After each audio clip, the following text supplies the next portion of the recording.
नमस्कार दोस्तों। क्या आपने कभी ऐसा निर्णय लिया है जो केवल भावनाओं में बहकर लिया गया है और बाद में उसका पछतावा हुआ हो? क्या कभी ऐसा हुआ कि आपने किसी अपने को खोने के डर से अपने सपनों का त्याग कर दिया, या फिर किसी ऐसे व्यक्ति पर दया कर दी जिसने पहले भी कई बार आपके साथ विश्वासघात किया था? यदि आपका उत्तर हाँ है, तो आज का गीता का यह श्लोक आपके लिए है। आज की इस वीडियो में हम भगवद गीता के पहले अध्याय के 34वें श्लोक का अर्थ समझेंगे।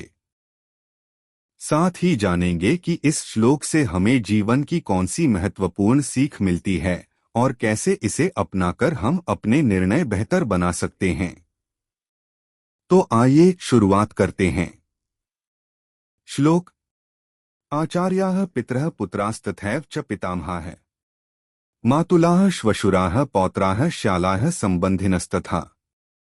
अर्जुन भगवान श्री कृष्ण से कहते हैं, हे कृष्ण, इस युद्धभूमि में मेरे गुरु पिता तुल्य बड़े, पुत्र पितामह, मामा, ससुर, पौत्र, साले और अन्य सभी संबंधी खड़े हैं।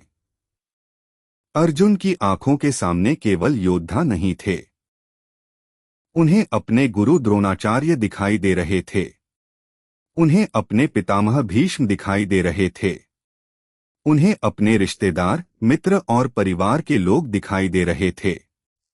युद्ध उनके लिए केवल दो सेनाओं का संघर्ष नहीं रह गया था, वह उनके अपने परिवार का संघर्ष बन चुका था। अर्जुन की मानसिक स्थिति। कल्पना कीजिए, आपको अपने जीवन की सबसे बड़ी सफलता पाने का अवसर मिला हो, लेकिन उस सफलता की कीमत आपके अपने लोगों से बिछड़ना हो। क्या आप सहज रह पाएंगे? शायद नहीं। ठीक यही स्थिति अर्जुन की थी। उनका मन करुणा से भर गया। उनके हाथ कांपने लगे। उनका धनुष नीचे झुक गया। उन्हें लगने लगा कि ऐसे राज्य का क्या लाभ जिसमें अपने ही लोग न रहें। लेकिन यहीं पर एक बहुत बड़ी गलती हो रही थी। अर्जुन केवल सामने खड़े रिश्तों को देख रहे थे। वे यह भूल गए थे कि इन्हीं लोगों में से अनेक ने उनके साथ अन्याय किया था। उनका राज्य छल से छीन लिया गया। द्रौपदी का अपमान हुआ। वनवास दिया गया। बार बार शांति का प्रस्ताव भी ठुकरा दिया गया। फिर भी अर्जुन का मन केवल रिश्तों में उलझ गया। यही मोह था। क्या हमारे जीवन में भी ऐसा होता है? बिल्कुल होता है। कई बार हम बड़े निर्णय लेते समय केवल भावनाओं में बह जाते हैं। हम उन लोगों को बचाने की कोशिश करते हैं जिन्होंने कभी हमारा साथ ही नहीं दिया। हम बार बार ऐसे लोगों पर भरोसा करते हैं जो हर बार हमें धोखा देते हैं। कई लोग केवल इसलिए अपने सपनों को छोड़ देते हैं क्योंकि उन्हें डर होता है कि परिवार या रिश्तेदार क्या सोचेंगे। कुछ लोग अपना व्यवसाय शुरू नहीं करते। कुछ लोग नई नौकरी स्वीकार नहीं करते। कुछ लोग अपने जीवन का सही साथी चुनने से भी डर जाते हैं। क्यों? क्योंकि वे केवल भावनाओं में निर्णय लेते हैं। लेकिन क्या इसका मतलब रिश्ते महत्वहीन हैं? बिल्कुल नहीं। गीता कभी यह नहीं कहती कि रिश्तों का सम्मान मत करो। गीता यह भी नहीं कहती कि कठोर बन जाओ। गीता हमें संतुलन सिखाती है। रिश्तों का सम्मान करो, बड़ों का आदर करो, परंतु यदि कोई व्यक्ति बार बार अधर्म कर रहा है, बार बार आपका शोषण कर रहा है, बार बार आपके अधिकार छीन रहा है, तो केवल रिश्ते के नाम पर अन्याय को स्वीकार करना भी उचित नहीं है। यही शिक्षा भगवान श्री कृष्ण आगे अर्जुन को देते हैं। एक वास्तविक उदाहरण। मान लीजिए, आपका कोई रिश्तेदार हर बार आपसे पैसे उधार लेता है, हर बार वापस करने का वादा करता है, लेकिन कभी लौटाता नहीं। फिर वही व्यक्ति दोबारा आपके सामने आकर मदद मांगता है। यदि आप केवल भावनाओं में आकर बार बार वही गलती दोहराते हैं तो नुकसान आपका होगा। दयालु होना अच्छी बात है, लेकिन विवेक खो देना अच्छी बात नहीं।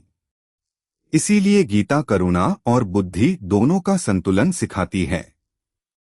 इस श्लोक की सबसे बड़ी सीख। इस श्लोक से हमें 3 महत्वपूर्ण बातें सीखने को मिलती हैं।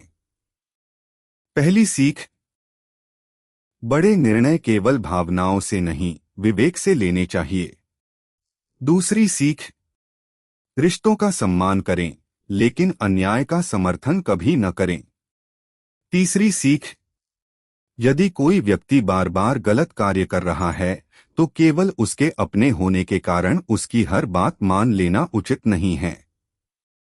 सच्चा प्रेम वही है जो सत्य और धर्म के साथ खड़ा हो। आज के समय में यह श्लोक क्यों महत्वपूर्ण है? आज भी लोग भावनाओं में आकर गलत निवेश कर देते हैं, गलत साझेदारी कर लेते हैं, गलत लोगों पर विश्वास कर लेते हैं। अपनी मेहनत, समय और धन ऐसे लोगों पर खर्च कर देते हैं जो उनकी कदर ही नहीं करते। बाद में पछतावा होता है।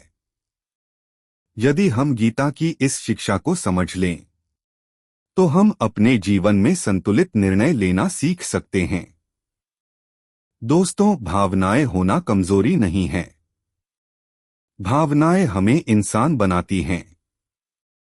लेकिन यदि भावनाएं हमारी बुद्धि पर हावी हो जाएं, तो वही हमारे दुख का कारण बन जाती हैं। अर्जुन भी इसी स्थिति में थे। इसी कारण भगवान श्री कृष्ण ने उन्हें मोह से बाहर निकालकर धर्म, कर्तव्य और विवेक का मार्ग दिखाया। तो जब भी जीवन में कोई बड़ा निर्णय लेना हो, अपने दिल की सुनिए, लेकिन अपने विवेक की आवाज को कभी मत दबाइए। यही इस श्लोक की सबसे बड़ी सीख है। यदि आपको यह वीडियो पसंद आया हो तो इसे लाइक करें, अपने मित्रों और परिवार के साथ साझा करें और चैनल को सब्सक्राइब करना न भूलें। हम अगले वीडियो में भगवद गीता के पहले अध्याय के 35वें श्लोक का सरल अर्थ और जीवन बदलने वाली सीख लेकर फिर मिलेंगे। धन्यवाद।